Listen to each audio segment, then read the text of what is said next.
Hola, hola, ¿qué tal? Buenas noches. ¿Cómo están? Les damos la bienvenida a la voz de residente en pediatría, el primero, y esperamos con mucho gusto que vaya a ser el primero de muchos. Del otro lado, en otra voz de residente, vamos a estar con ginecobstetricia, y ahora a partir de esta semana, todos los martes, también vamos a tener la voz de residente en pediatría, todos los martes a las 8 de la noche. Ahora vamos a conocer a nuestro doctor que va a ser el piloto de esta sección, el doctor Víctor Hugo. Pero antes de comenzar, me gustaría recordarles nuestras redes sociales. Nos encuentran en Facebook como Medical Legal Center y en Facebook y en Instagram como La Voz de Residente. Si es primera vez que está con nosotros, permítame recordarles un poquito en qué consiste la dinámica. La dinámica es la siguiente. Tenemos un doctor invitado del tema, el cual tendrá una exposición de alrededor de 25 a 30 minutos. Una vez terminada esa exposición, nuestro doctor mentor, que es el doctor José Luis, que más adelante voy a estar presentando, porque déjenme decirles que tiene un currículum muy grande y se los voy a leer. Él va a hacer algún tipo de comentario sobre esta exposición, puede ser un complemento, puede ser un consejo, lo que él guste o lo que vea necesario. Después de esto podemos pasar a una pequeña sección de preguntas y de respuestas. ¿Esto para qué? Para que el público tenga un poquito de interacción con nosotros. Ustedes pueden hacerlo por medio del chat o de la parte de question and answer. Pueden poner comentarios, pueden poner preguntas o hasta incluso felicitaciones, lo que ustedes gusten. Ese es un momento para tener interacción entre nosotros. Una vez terminado esa parte, vamos a finalizar con ambas conclusiones de nuestros dos doctores. Ahora, sin más que decir, les presento a quien realmente vienen a escuchar. Doctor Víctor Hugo, ¿está ahí? ¿Me escucha bien? Sí, todo bien, muchas gracias. Ok, doctor, ¿cómo está? Muy bien, muchas gracias. Agradezco la invitación a la doctora Yoli García, al equipo de La Voz del Residente, para la atención a la pediatría y haciendo un énfasis en la cirugía pediátrica, que es un poquito de lo que vamos a hablar el día de hoy. Claro que sí, entonces le dejo la voz, doctor. Los presento, es el doctor Víctor Hugo Grande Espíndola, egresado de la Universidad Autónoma de Puebla, del Hospital Regional ISSSTE, del licenciado Adolfo López Mateos. Doctor, lo dejo con el mejor público, que son los residentes de pediatría. Si gusta, ya puede empezar con su exposición. Muchísimas gracias. Para servirle, aquí estamos. Vamos a empezar con la presentación que tenemos preparado el día de hoy. Ya tocaron un poquito del tema sobre nosotros, pero si quisiera, antes de esto, pues presentarme. Soy el doctor Víctor Hugo Grande, soy egresado de pediatría del Hospital para el Niño Poblano por la UAP en Puebla, y actualmente soy residente de tercer año de cirugía pediátrica en el Hospital Adolfo López Mateos del ISSSTE. Un poquito como introducción y haciendo énfasis en lo que toca el día de hoy, que es tratar el tema de la obstrucción intestinal neonatal. Como parte de la pediatría es importante mencionarla, tratarla y sobre todo estar familiarizados con el diagnóstico y la atención oportuna. En realidad todos los residentes, todos los médicos que estén a cargo de la atención de los recién nacidos, tanto médicos generales como pediatras, deben de estar familiarizados con los diversos escenarios a los cuales se puede enfrentar un paciente de estas características. Es por eso que, viendo la importancia de esta situación, fue que se decidió dar este tema. Sin ya tanto preámbulo, vamos a iniciar con esto. La obstrucción intestinal neonatal es un motivo común de admisión en todas las unidades de cuidados intensivos neonatales. Sin embargo, justo como lo mencionaba hace un momento, cualquier persona que se encargue de la atención del recién nacido, ya sea médico general o pediatra, tiene que estar familiarizado con los signos cardinales, con la toma de decisiones en relación a los pacientes pediátricos, y en este caso, pues los neonatales. En general, lo que es la obstrucción intestinal neonatal se refiere con una incidencia de 1 en 1000 nacidos vivos. La presentación clínica tiene un amplio espectro de manifestaciones. Sin embargo, sí hay que tomar en cuenta que conforme vaya avanzando la plática, vamos a documentar cuáles de estos signos clínicos pueden ser mucho mayor importantes y los que nos van a dar mucho mayor énfasis en la sospecha diagnóstica de estos cuadros de obstrucción intestinal. Es por eso que a pesar de esto se tiene que hacer una historia clínica cuidadosa basada en los antecedentes prenatales, en los antecedentes perinatales y en cómo se encuentra nuestro paciente actualmente. Por eso, la solicitud adecuada de los estudios de gabinete tiene que ser bastante meticulosa, dado que nos estamos enfrentando a pacientes de aproximadamente menos de 5 días de vida, que las decisiones diagnósticas y terapéuticas deben de ser bastante puntuales. En general, la obstrucción intestinal neonatal más frecuente, la causa más frecuente de una obstrucción intestinal neonatal es la relacionada a la atresia duodenal. Esta aproximadamente se encuentra en un bebé por cada 10,000 recién nacidos, lo que le da la relación a un 60% de todos los cuadros de obstrucción intestinal. Este porcentaje de este 60%, 20% van a estar relacionados a alteraciones cromosómicas y de este 30% va a ser relacionado a trisomía 21. 40% va a estar relacionado a prematurez y sí es importante tener en mente que la sospecha diagnóstica más frecuente va a ser relacionada a la atresia duodenal. Más adelante vamos a ver un poquito más de esta para que también nos familiaricemos con los datos. Es importante saber que la oclusión se puede presentar a cualquier nivel de todo el tracto digestivo. En este caso puede ir desde la situación prepilórica hasta lo que es el ano y el recto.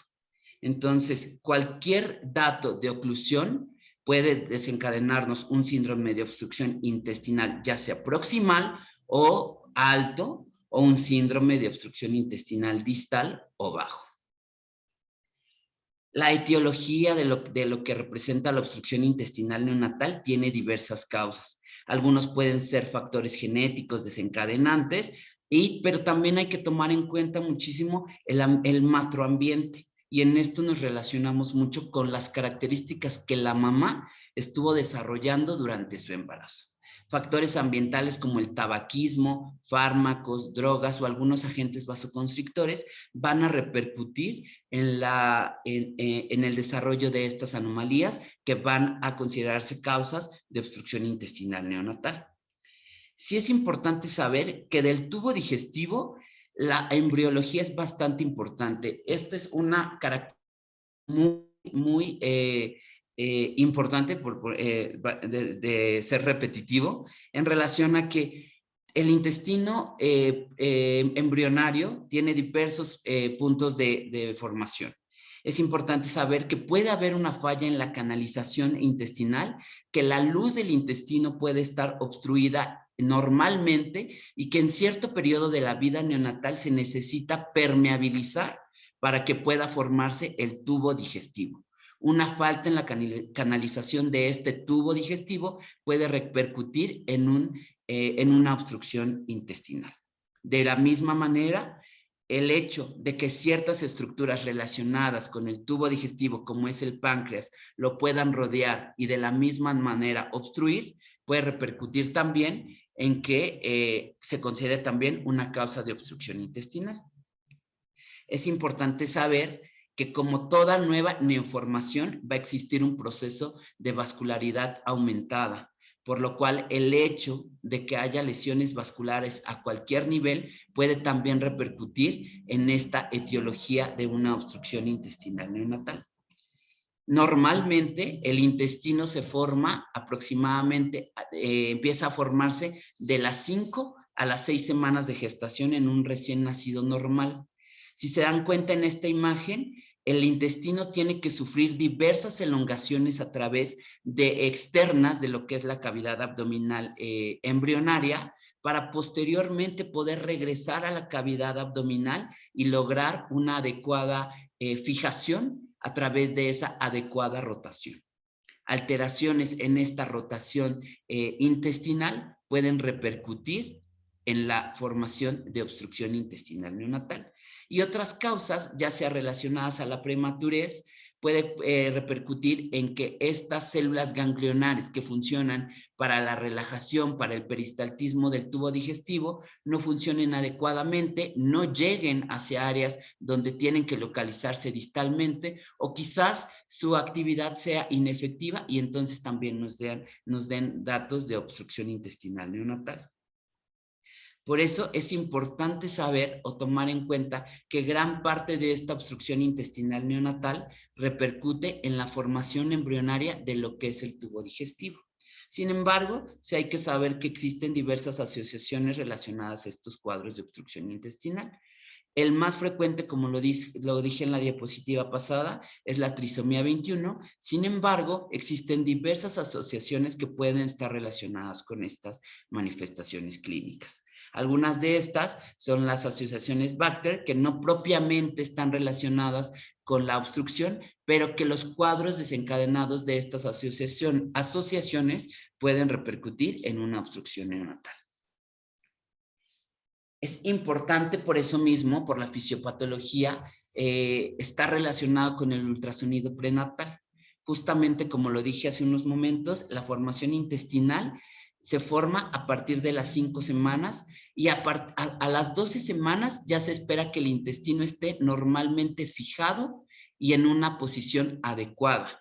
Es por eso que si recordamos un poco de la utilidad del ultrasonido en el embarazo, a las 20 semanas ya podemos tener una anatomía estructural de lo que es el nuevo ser, ¿no? Es por eso que durante estos ultrasonidos se le va a dar bastante valor a lo que es la cantidad de líquido amniótico y la observación o la presencia de burbujas o peristaltismo aumentado o zonas de dilatación dentro de la cavidad abdominal del feto. Es esto que de acuerdo a las diversas situaciones que se observen prenatalmente, se pueden tomar diversas decisiones terapéuticas. Por ejemplo, si en alguna situación durante el seguimiento prenatal, y tomando en cuenta que el ultrasonido es un método de diagnóstico no invasivo, que no ocupa radiación, que es bastante seguro en el embarazo y que se puede hacer de forma repetida, nos da el beneficio de que se pueda estar llevando a cabo diferentes controles radiológicos y de acuerdo a los hallazgos se pueden estar monitorizando las condiciones del paciente.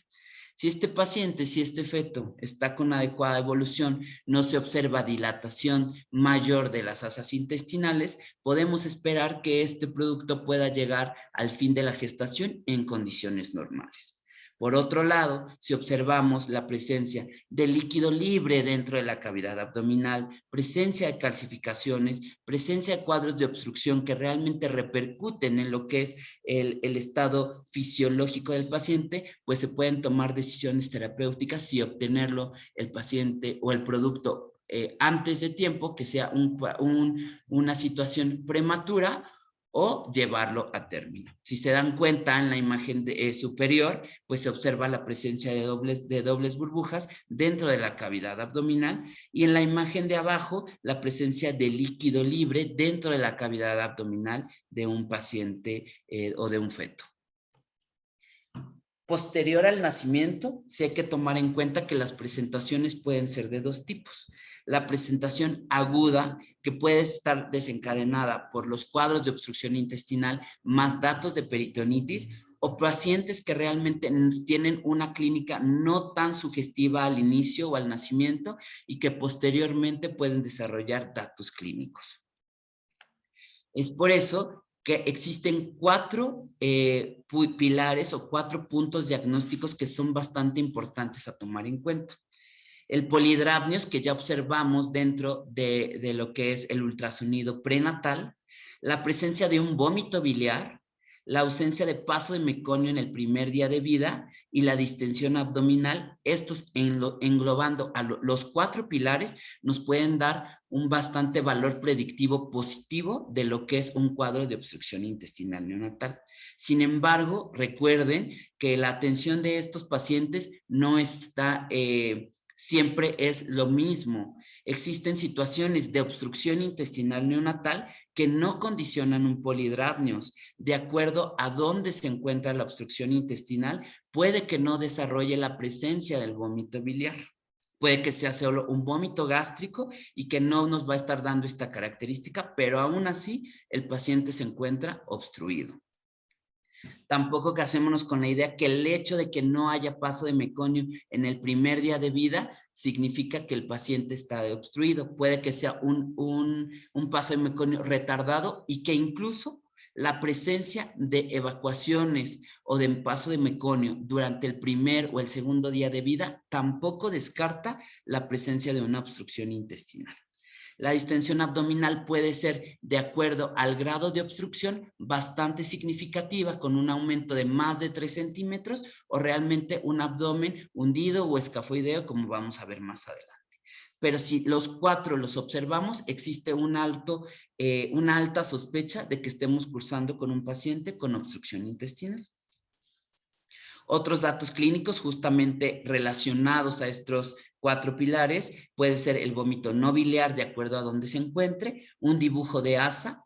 Si estamos ante una urgencia real, es la presencia de un vólvulo, significa que el intestino por la mala fijación giró sobre sí mismo y ahora está obstruido. Esto confiere un estado de necrosis que amerita una atención quirúrgica de urgencia. El paciente puede estar irritable ante un cuadro de obstrucción intestinal, puede tener un abdomen hipersensible que a la palpación está distendido, con una coloración violácea, con una red venosa colateral, que al tocarlo nada más presenta quejido por una hipersensibilidad abdominal. Datos sugestivos también en la coloración del abdomen con un eritema de pared o una coloración violácea.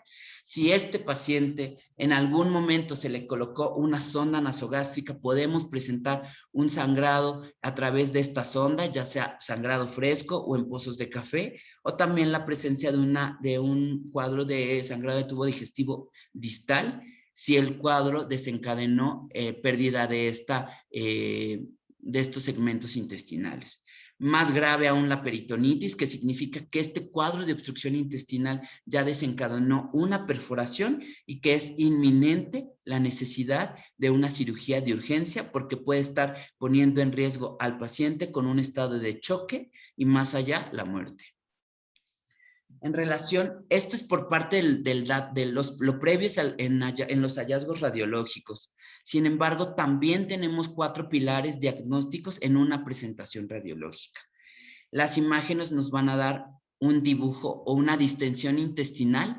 El abdomen se va a ver distendido en una radiografía en relación proximal a lo que es el sitio de obstrucción y se va a ver acortado o pequeño en relación al sitio de obstrucción de manera distal. Antes, y me acuerdo mucho de los maestros que nos decían que en relación al número de burbujas en una radiografía, podíamos tener una interpretación de a qué nivel podría estar la obstrucción intestinal. Esto sigue siendo efectivo, sigue dándonos una idea de dónde podemos encontrarla. Es importante saber que la presencia de una obstrucción intestinal nos puede desencadenar los niveles hidroaéreos, que la presencia de edema de pared intestinal también nos da un dato de que el intestino se encuentra sufriendo y también la ausencia de aire distal en una radiografía nos da un valor pronóstico, lo mismo. Los 4 nos dan una alta sospecha de que estamos ante un cuadro de obstrucción intestinal. Sin embargo, recordemos que uno solo de ellos, por su definición, no nos da tanto valor. Podemos presentar pacientes con obstrucción intestinal neonatal, con presencia de aire distal o con la presencia de niveles hidroaéreos. Entonces, no hay que casarse con uno de estos. Los 4 nos dan un alto valor pronóstico para una sospecha de obstrucción intestinal. Y si se dan cuenta, en estas radiografías estamos observando 2 burbujas y en la siguiente radiografía múltiples burbujas. En este hecho podemos pensar que estamos ante una obstrucción intestinal proximal podríamos caber en asegurar que se tratara la primera imagen de izquierda a derecha de una obstrucción duodenal y está realmente cumpliendo algunos parámetros. Si se dan cuenta, ausencia de aire distal, el número de burbujas, la presencia de una zona proximal dilatada con una ausencia de paso de aire de manera distal. En este caso pareciera que no hay edema de pared, pero si se dan cuenta, en las siguientes imágenes sí se está cumpliendo esa regla. La presencia de burbujas, la presencia de aire distal, edema de pared y un segmento proximal dilatado contra un segmento distal obstruido o que realmente no se observa. Y si se dan cuenta en la última imagen, el cuadro clínico va a estar desencadenado. No olvidemos que el intestino tiene la facultad de elongarse. Entonces, un intestino puede distenderse tanto como sea requerido mientras no se perfore. Si vemos en la última imagen, el intestino está bastante dilatado con muchos niveles, con un edema de pared intestinal importante, con ausencia de aire distal y este paciente realmente nos está pidiendo una atención quirúrgica de urgencia.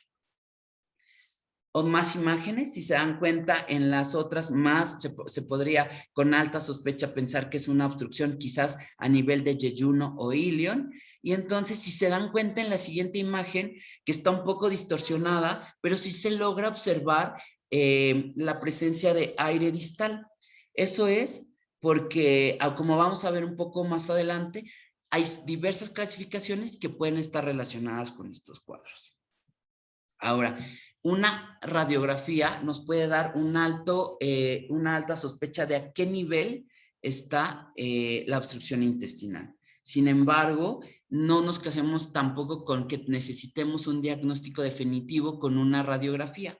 Puede ser tan simple como determinar por arriba, distal o proximal al ligamento de Treitz, que es una estructura que está localizada hacia la esquina superior izquierda del abdomen. Por arriba de eso se va a definir como un síndrome de oclusión intestinal alto o proximal. Y distal a esto va a ser un síndrome de oclusión intestinal bajo o distal. Con que presentemos y sepamos eso y diversas manifestaciones clínicas en relación a eso, podemos tener una alta sospecha diagnóstica y realmente esto es diagnóstico. Es decir, tengo un paciente, en el caso del servicio de pediatría, que por los hallazgos clínicos, por los hallazgos radiológicos, concluyo que es un síndrome de oclusión intestinal proximal o alto, es suficiente para los servicios de cirugía pediátrica. Este es un video que quería mostrarles porque es parte de lo que vemos en cirugía pediátrica. Si se dan cuenta, este es un estudio contrastado porque también tenemos que echar mano no solo de las radiografías, aunque las radiografías por sí solas nos dan alto valor diagnóstico, pero algunas veces los datos clínicos no son tan claros. Podemos utilizar estudios contrastados o en algunas veces ultrasonido y no tan a menudo tomografía, pero si es el caso, se puede utilizar. Si se dan cuenta, en este pequeño está ingiriendo medio de contraste. Si se dan cuenta, hay zonas de estenosis a través de su tubo digestivo en los cuales se ve que dificulta el paso del medio de contraste. Y si logramos avanzar un poco para que vean, se logra delimitar muy bien las áreas. No se ve, si se dan cuenta, una adecuada morfología o anatomía de lo que son las estructuras abdominales. En el esófago se encuentra bien. Si se dan cuenta, está un poco lateralizado, no tiene una caída adecuada a lo que es el estómago ni el duodeno. Si se dan cuenta, no hace una forma adecuada de lo que estamos esperando. Y más allá se detiene el paso del medio de contraste, lo que repercute en una gastromegalia o en un aumento de lo que es la forma gástrica, que nos está avisando que este paciente requiere una intervención quirúrgica de urgencia. Como les decía, en algunas situaciones podemos ocupar medio de contraste. Si se dan cuenta en esta, lo mismo. El estómago pareciera lateralizado. El intestino no tiene una caída en forma de C como estamos acostumbrados a verlo.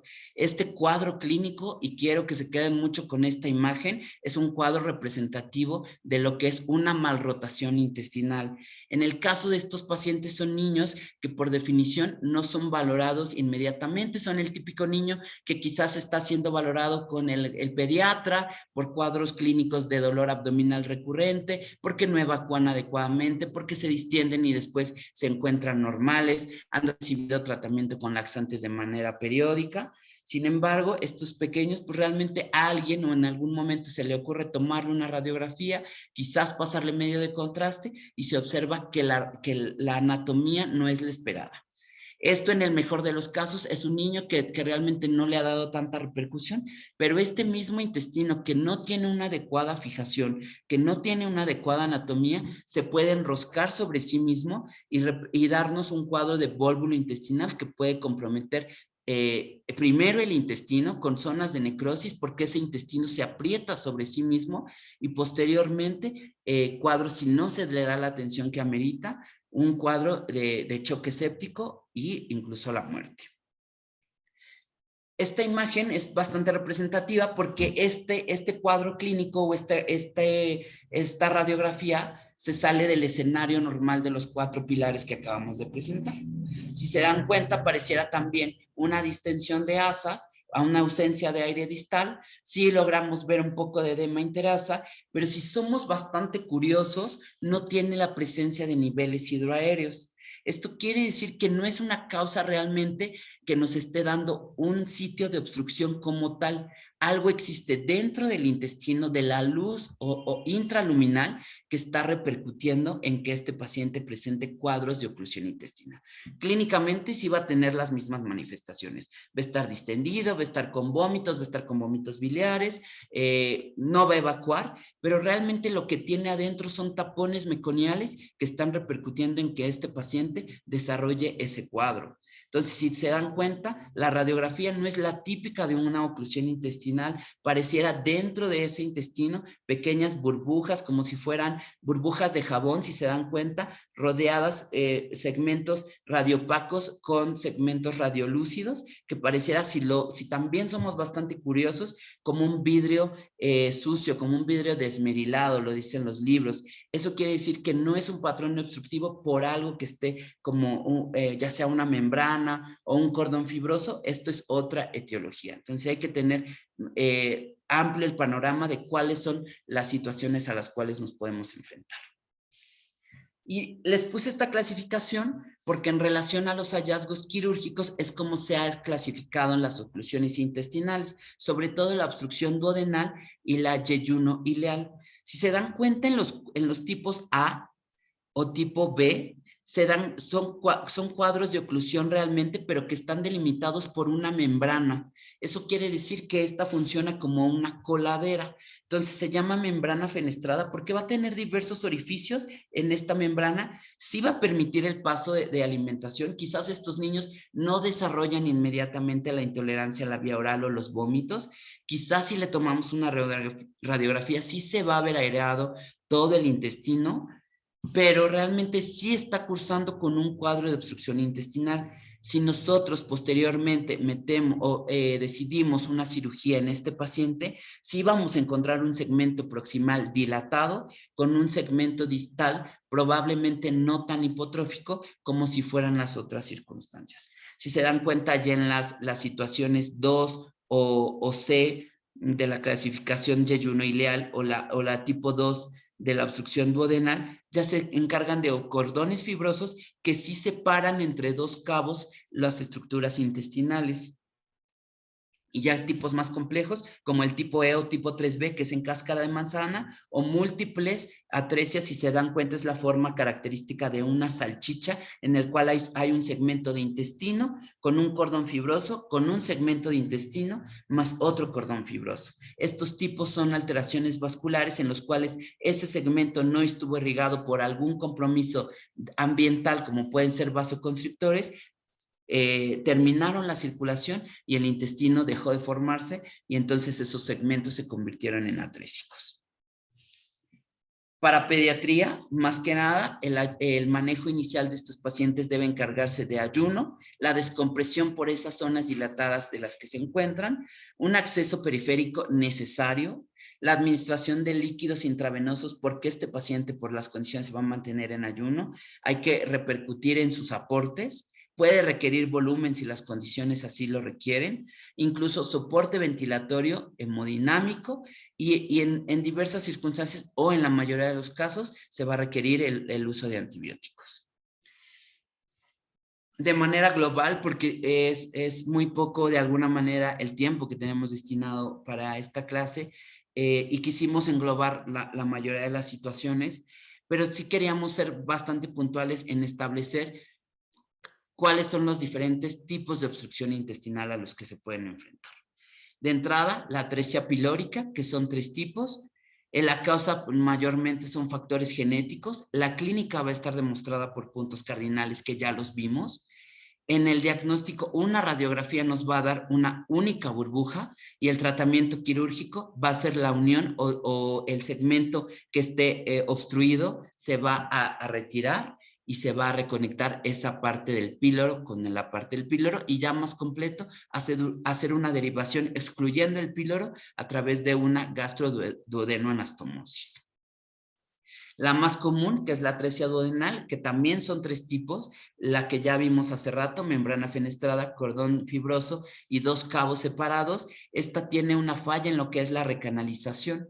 Es un segmento que no se pudo recanalizar intraluminalmente y también está implicada la presencia de un páncreas anular que rodea el duodeno y no permite el paso del alimento en estos pacientes.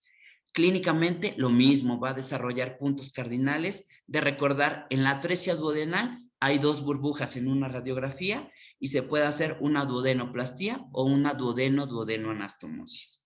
Más distal, una obstrucción yeyuno-ileal, que son 4 tipos. En este está más relacionado a alteración vascular justamente como la atresia colónica. También nos va a dar los 4 puntos cardinales en esta, entre más distal, mayores burbujas. Y en este sitio, entre más proximal, mayores burbujas, pero más distal, el intestino no se va a utilizar y va a ser un microcolon o un microintestino. ¿Esto qué requiere como manejo? La resección de los segmentos atrésicos y unir los segmentos que me quedan. Si son múltiples zonas atrésicas, este paciente nos puede desencadenar un síndrome de intestino corto con todo lo que conlleva las comorbilidades de un síndrome de intestino corto. Otro escenario sería la malrotación intestinal, que también son 3 tipos, y esto se debe a una rotación anómala del intestino con una malfijación. Esto puede ser tan agudo como la presencia de un vólvulo intestinal que repercute en el intestino y en la vida del paciente, o crónica, que es lo que les comentaba, el niño que persiste con dolor abdominal, que le toman una radiografía y que se encuentra este hallazgo nada más. El diagnóstico con una radiografía, con un medio de contraste, puede ser valorable la anatomía intestinal y el procedimiento en relación a este tipo de malrotación se llama procedimiento de Latta. En relación a la enfermedad meconial, no es una obstrucción como tal anatómica, puede ser por un hilio meconial o por un tapón meconial. Esta está bastante relacionada a la fibrosis quística. Hay el desarrollo de puntos cardinales, pero también por definición pueden desarrollar peritonitis. Es la radiografía que les mencioné con la presencia de un abdomen en vidrio desmerilado y característicamente esta no va a tener niveles hidroaéreos. En esta no es tan quirúrgico. Un enema contrastado puede ser diagnóstico y terapéutico y si persiste o si las condiciones no son adecuadas, puede requerir una derivación intestinal para hacer irrigaciones continuamente. Y mucho más distal, la presencia de una enfermedad de Hirschsprung, que como tal no es una causa de obstrucción bien establecida, pero sí nos puede dar datos de distensión, no hay evacuación y esta característicamente no está relacionada a polidrapnios. Es una alteración en la migración neuronal, Diagnósticamente lo podemos establecer con un enema contrastado al observar la zona de transición y mucho más específico con el gold estándar, la toma de biopsias. ¿Cuál es el tratamiento? Esa zona que no está siendo bien inervada o que no está siendo funcional, se tiene que descender para que el paciente pueda tener una adecuada evacuación. En general, la obstrucción intestinal neonatal tiene un buen pronóstico. Se espera posteriormente al tratamiento quirúrgico en estos pacientes un reinicio de la vía oral en 5 a 7 días. Las complicaciones no van de la mano con estos sitios de obstrucciones, sin embargo, si están relacionados a trisomías o alguna otra alteración, pues ya le conferiría un mayor riesgo. En relación a la atención que se le ha otorgado al conocimiento de estos factores, tanto desencadenantes como el cuadro clínico y el diagnóstico, la mortalidad en estos pacientes ha sido disminuida, con lo que le confiere un pronóstico bueno a corto y a largo plazo. En general, estos pacientes requieren un diagnóstico y una atención oportuna, y no está de más mencionarles que todos los pacientes pediátricos deben ser operados por cirujanos pediatras certificados. En este caso, en los pacientes de obstrucción intestinal, aún más por la familiaridad o por lo relacionado que estamos ante los cuadros clínicos que se presentan y a las diversas atenciones que se pueden encontrar. Prácticamente eso sería a grandes rasgos de lo que podemos hablar de obstrucción intestinal neonatal, y me pongo a su disposición para cualquier pregunta que puedan tener. Muchas gracias. Muchas gracias, doctor. ¿Sería tan amable de dejar de compartir pantalla, por favor? Perfecto. Gracias. Antes que nada me gustaría felicitarlo, fue muy dinámica su presentación y muy entendible, y se lo dice alguien que no estudia medicina. Entonces, muchas felicidades. Ahora me gustaría, por favor, presentar a nuestro doctor mentor. Les presento al doctor José Luis García Galaviz y les voy a leer un poquito de su currículum porque es un doctor con muchísima experiencia. El coronel médico cirujano pediatra, egresado de la Escuela Médico Militar, director del área de Ciencias de la Salud, Escuela de Medicina, doctor José Sierra Flores, de la Universidad del Noroeste, en Tampico, Tamaulipas, miembro numerario de la Academia Mexicana de Pediatría AC, coordinador de sección académica simulación clínica de AMFEM, instructora en simulación clínica por Center Medical Simulation School of Medicine Harvard, miembro de la Red Nacional de Educadores en Simulación Clínica de México, RENASIM, miembro de la Federación Latinoamérica de Simulación Clínica y Seguridad del Paciente, presidente de la Confederación Nacional de Pediatría de México en el 2010 a 2012 y autor de más de 20 artículos publicados en revistas de educación médica indexadas. Autor del Manual de Procedimientos Médicos en Simuladores Clínicos. Y ya, finalmente ya sacado un poquito de su currículum. Buenas noches, doctor, ¿cómo está? Hola, buenas noches, ¿cómo están? Muy bien, un doctor muy experimentado. Saludándolos desde Tampico, Tamaulipas, con un calor sabroso. y aquí a sus órdenes. Pues la verdad me gustó mucho la plática que nos dio Víctor Hugo. Muchas gracias. Muchas felicidades. La verdad fue muy muy didáctico, ¿no? Que es lo importante, ¿no? La presentación para que todas las personas que están escuchándonos nos entiendan de qué estamos hablando. Yo únicamente, es un tema apasionante, el tema de la obstrucción intestinal en el recién nacido, porque es una gran oportunidad lo que tienen los niños cuando se les hace un diagnóstico oportuno y un tratamiento adecuado. No es lo mismo, como dijo Víctor Hugo, el doctor Víctor Hugo lo dijo muy bien, cuando un pediatra o un médico general que está atendiendo a niños recién nacidos tiene la sospecha de un recién nacido con obstrucción intestinal, debe de referirlo de inmediato con un cirujano pediatra, porque va a tener mayores oportunidades de poder salir adelante. Porque es muy importante su diagnóstico oportuno, pero preciso, para que se le dé asimismo el tratamiento adecuado. Otra recomendación que yo les haría también es la consulta prenatal. Hay que estar platicando con las mamás, en el medio en que nos desenvolvemos, dar pláticas acerca de educación médica, ¿no? A las mamás, a las familias, porque si tiene un buen control prenatal, ese embarazo, esa mamá embarazada, esa mujer embarazada, seguramente el obstetra, el ginecobstetra que la está atendiendo, se va a dar cuenta, normalmente en un embarazo normal, tienen que realizarse alrededor de 2 o 3 estudios ultrasonográficos, dependiendo de la edad.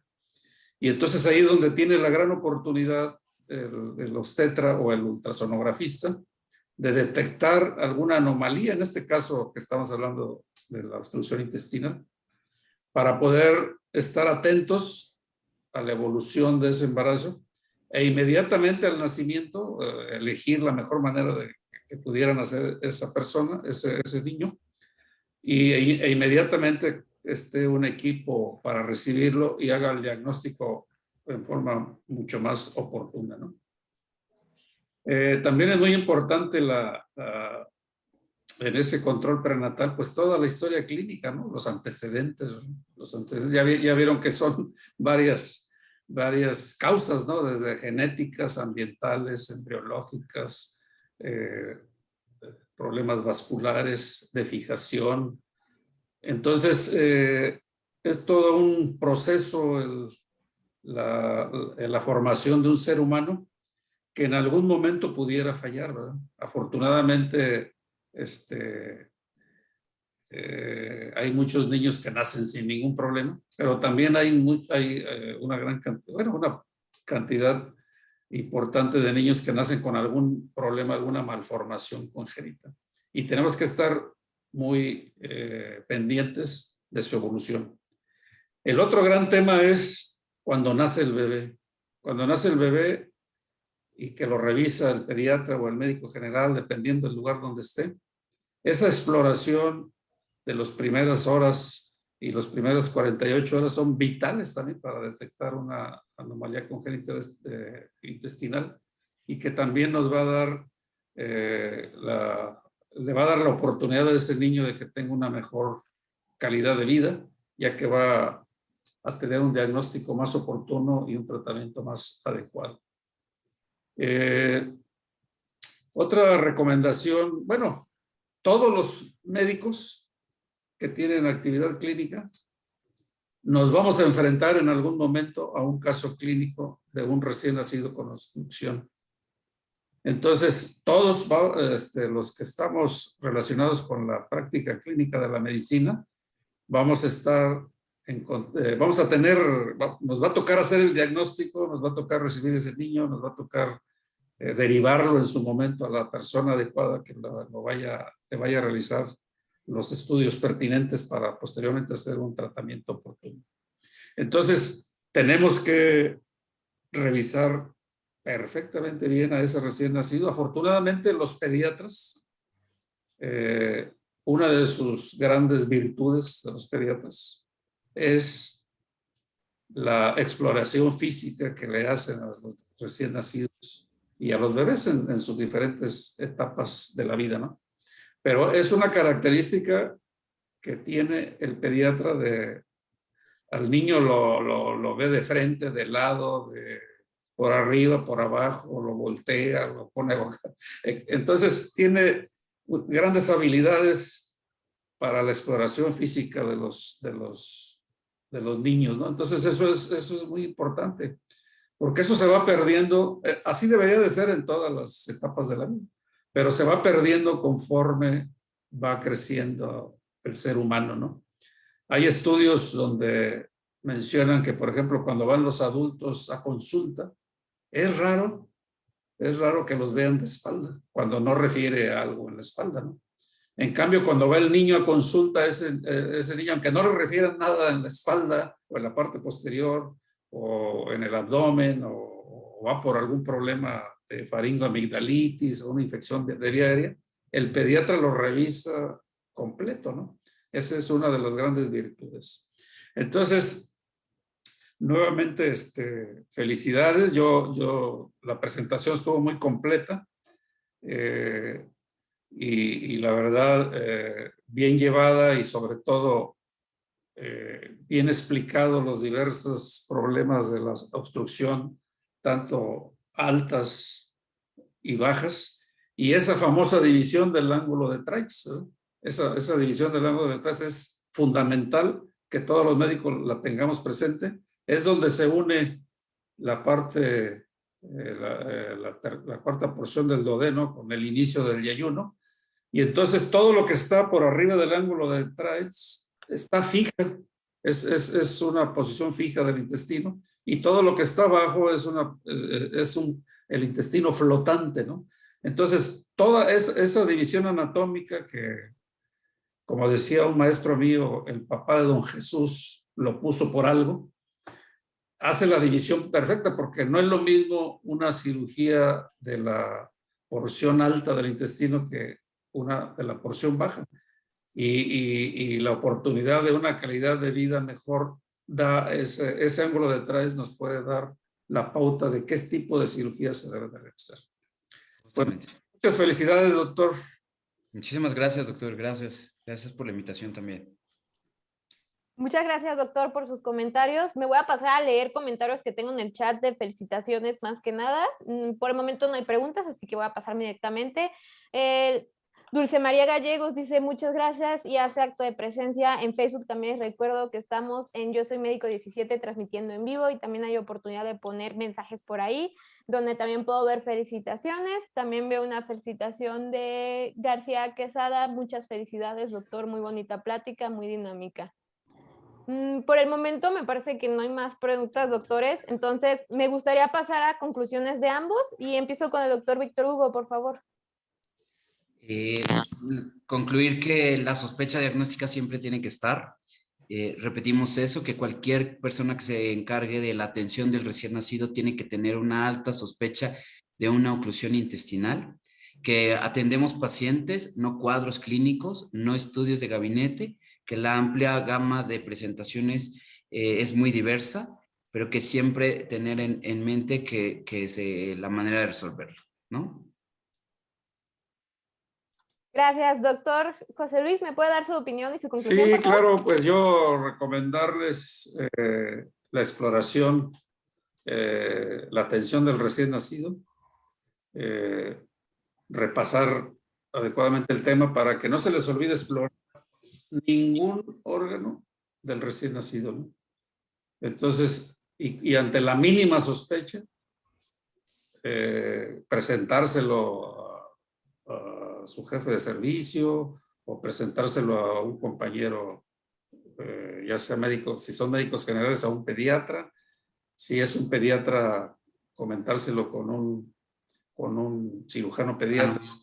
Y presentarlo, ¿no? Presentarlo con su equipo de trabajo, tanto con la enfermera, hablar con las enfermeras de todos estos signos que mencionó el doctor, que para que nos puedan orientar en esa atención al recién nacido, sobre todo en las primeras 48 horas y en su primera visita, si es que no se detectó a tiempo en esas 48 horas cuando se dan de alta los recién nacidos.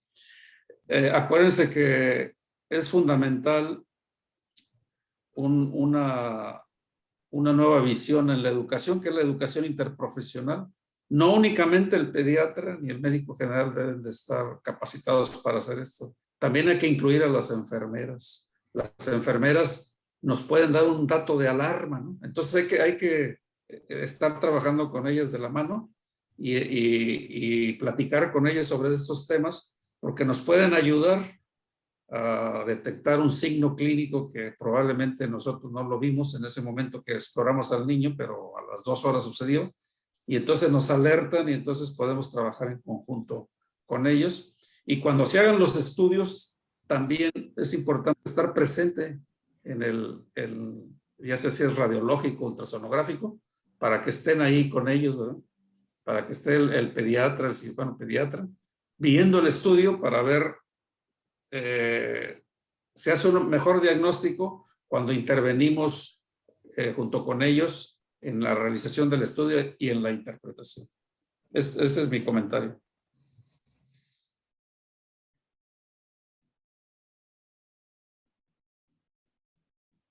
Creo que no se escucha. Sí, tiene... Disculpe. Le comentaba al doctor Víctor que le mandan felicitaciones. Se lo manda a la doctora Mariana Grande. Dice, felicitaciones, doctor Víctor Hugo, de la familia Grande Espíndola. Antes de terminar, les quiero agradecer mucho. A mí siempre me ha parecido impresionante la capacidad de los doctores del área de pediatría en cómo interfieren en seres tan pequeños. Siempre me ha parecido una cosa mágica. Entonces, felicitaciones, doctor José Luis. Es un honor tenerlo como nuestro mentor. Doctor Víctor Hugo, le agradezco mucho haber sido el primer doctor piloto de La Voz de Residente en Pediatría. Les agradezco mucho su tiempo. Es un honor estar con ustedes.